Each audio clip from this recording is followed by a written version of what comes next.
Important updates, unrated experiences, and changes to experience pages. Oh, this sounds important because they put the word important in front of it. Creators, we believe every public experience on Roblox should have a content maturity label. I'm pretty sure Steam does that, Xbox does that, literally every other game platform does that. It's quite late to the party, but I digress. To achieve this goal, we are asking creators who have not already to complete the maturity and compliance questionnaire by September 30th, 2025. To ensure their experiences remain playable. We are also sharing details on how we intend to keep legacy Roblox experiences available even if the developer is no longer active. Action required. Complete maturity and compliance questionnaire by September 30th. Where did I get the word 20 from? Or the number 20 from? Oh my god. Focus. To ensure your experience remains playable for users, simply complete the maturity and compliance questionnaire for unrated experiences by September 30th. It's easy to do, usually taking less than 5 minutes. So here is the maturity questionnaire and violence thing right here. It's pretty much like a quiz that you have to select no or yes to on answers. And depending on like the type of game that you make, it kind of varies in whether or not your game will be played by all ages or really for those 17 plus, those 9 plus, and those like 5 plus. We understand that many classic experiences are no longer actively maintained. We want to help keep these popular classics available for players to enjoy. As part of our commitment to legacy content on Roblox, we would identify notable experiences from creators who are no longer active on Roblox and ensure they have committed content maturity labels. These experiences will be selected based on factors like lifetime visits and engagement, recent visits and engagement, and experiences you have marked as favorites. Starting today, users and parents can find default minimum ages alongside content maturity labels on experience pages. This change is live now on the web and coming soon on the mobile app.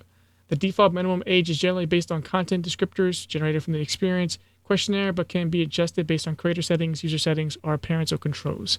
Yeah, so my game, The Psychological Experiment, also has this. Before, it didn't have this maturity mild ages 5+ label. It just had like this was just whole like a white blanked out pretty much. So let's read some comments on this actually. Considering that Roblox is known for being easy to use for beginners, how would this be managed by actual beginners? Any new person looking to make a quick place and publish it will not exactly know or even understand this questionnaire and may wonder why the experiences are never listed anywhere. That's an important thing to take note, I will say. While this isn't entirely a bad move, I believe this is more specifically misses the point of the entire issue people have been trying to signal to you all. The issue isn't whatever this is trying to fix, games showing up without any labeling, being potentially unsafe, but rather the fact that there are a series of blatantly suggestive, even straight up experiences running around that you all refuse to do nothing about. And that is a fact. Any bad developer looking to create one of these experiences will lie in the questionnaire regardless. Even if you all check all games that did the questionnaire, not much will change on the end of those developers regardless. So I really have to ask, what is the issue this is trying to fix exactly? So far, all I can see is this doing is just mess up old abandoned experiences for no real benefit.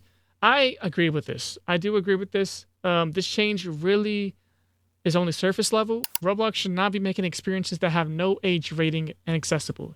Keep them 13 plus as they are now, perhaps add a warning that it's unsupported / not rated by the developer. I'm not sure about this take right here, but let's read more. There is no reason to do this. This will permanently stop us accessing old games. There are simply far too many for us to tell you to unlock. That's a band-aid solution to this abysmal decision. The solution is to just not restrict access.